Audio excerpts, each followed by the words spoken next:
We address students below, on, above, and continue to push them given the materials that EL had. My students were reading those supplemental materials and filling out graphic organizers about them, which is you're 5, what? But also they're engaging in problem solving with each other, give each other intentional feedback. Like, I'm no longer the sole holder of knowledge. They can learn from each other.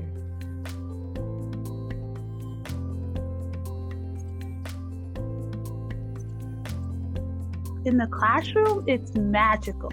It's like all this, like the group work they talk about, the kids talking, the kids doing the poster walks and all those things, like they really come alive in the classroom. Students take more ownership of it because they know what they're working on. They love the text. It is unmatched to any other curriculum I've seen. I've never seen something quite like that. And I also find the topics very engaging and powerful, reading about human rights, how profoundly important that is. And then this year, reading poetry and then having connections during the inauguration. Like, I feel like my students are seeing connections all over the place since we've started using this curriculum. We've had so much training and professional development that I think that has been a really big piece that was helpful, especially because it felt overwhelming learning something new with distance learning. So I think there's been a lot of great support in that process.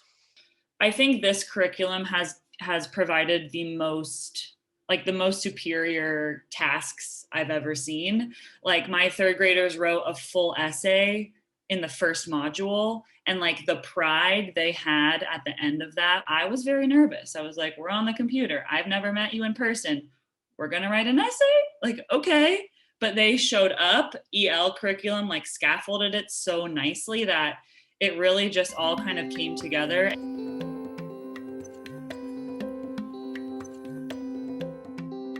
Low means and hard circumstances does not equal low expectations. The students had to believe that they deserved high quality work and that they could move towards success.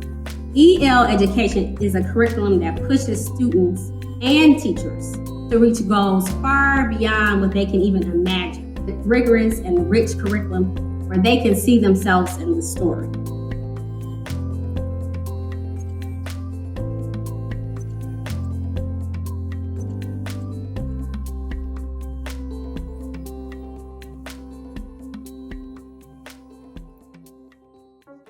So in 2016, when I was charged in opening Hollis, I took a risk in adopting EL education as our model and curriculum.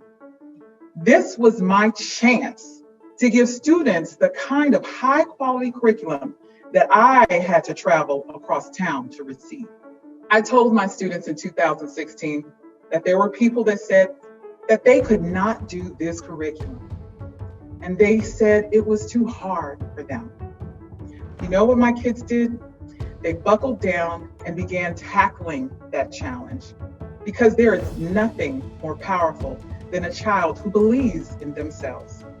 There is nothing stronger than the human spirit that has decided they will persevere.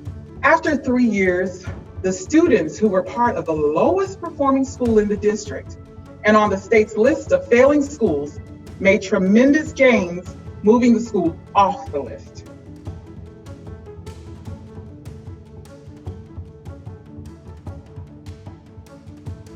I teach them in a way where I can bring them up to the level that they need to be on. What I'm most proud of is how they take risks, though.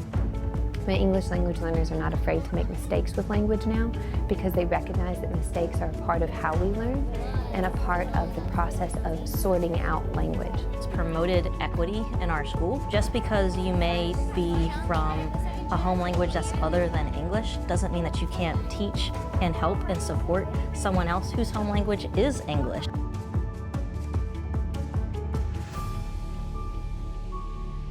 Been powerful about our partnership and our adoption of EL education curriculum is that we've heard about the support that is offered, but it truly is tailored support. And I know for us, one of the biggest implementation challenges was really shifting our focus and shifting our orientation of our building leaders to actually be instructional leaders. you really experience a partnership, and you really have an opportunity to share what is or isn't working. And for me, as a chief academic officer, I see our EL team a part of like my mental cabinet, where when we have a problem of practice that's existing, I usually go to them first.